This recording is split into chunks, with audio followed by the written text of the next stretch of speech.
Hey guys, back with another educational video, and in this week I want to talk about maintenance calories. Now, your maintenance calories are the amount of calories that you maintain your body weight on. Over the last few years, I've developed this theory that maintenance calories aren't a set calorie amount. So a lot of people will say, well, my maintenance calories are 2,500 or they're 2,700 or whatever, like a specific calorie amount. I actually believe, based on some data I've seen, as well as my experience working with clients and what clients have told me, that maintenance calories are a range. That there is a buffering zone of around 200-300 calories. For example, if you boil down what it would take to lose approximately 1 pound over the course of 8 weeks, it ends up like a 60 to 65 calorie deficit per day. I promise you, if you are at maintenance, you're maintaining your weight, and you cut 65 calories out of your diet, absolutely nothing will happen other than normal changes and fluctuations in body weight. That's because there's good evidence that your body can buffer your energy expenditure based on the amount of calories you're consuming. So a lot of people who have done reverse dieting have experienced this, where they've slowly added calories. They've been able to add, incremental increases in calories with no gain in weight. And this boils down to things like your BMR and your NEAT. That buffering zone is affected by your endogenous BMR, your basal metabolic rate, as well as your non-exercise activity thermogenesis, which is like what I'm doing now with my hands.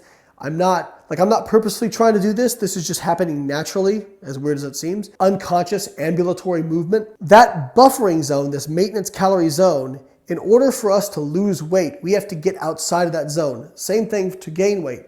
That's why I tell people, if you want to lose weight, you're probably better off being a little bit more aggressive to make sure you get outside that buffering zone. I've even had people say, I cut 200 calories on my diet and I didn't lose any weight. Well, that's probably because your body just made a gradual decrease in energy expenditure to accommodate for that decrease in calories. Again, we see sometimes the same thing with reverse dieting. Now, you're not going to find this in any studies. There's no studies done on this, but this is something I've noticed with clients and something I put in my new book on reverse dieting. If you want to see results, either with increasing muscle mass and weight or decreasing body fat, make sure you're not going too slow. Make sure you're not being too conservative with your calorie increases or decreases, because in order to lose weight or gain weight, you're probably going to have to get outside that buffering zone. So I recommend, at least for gaining phases, at least 100 calorie surplus above what you predict your maintenance calories are, and you probably need more. And then when it comes to dieting,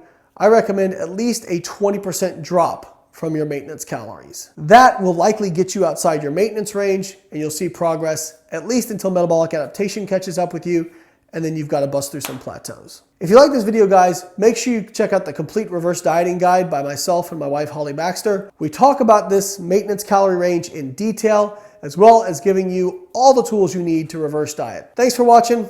I'll catch you next week.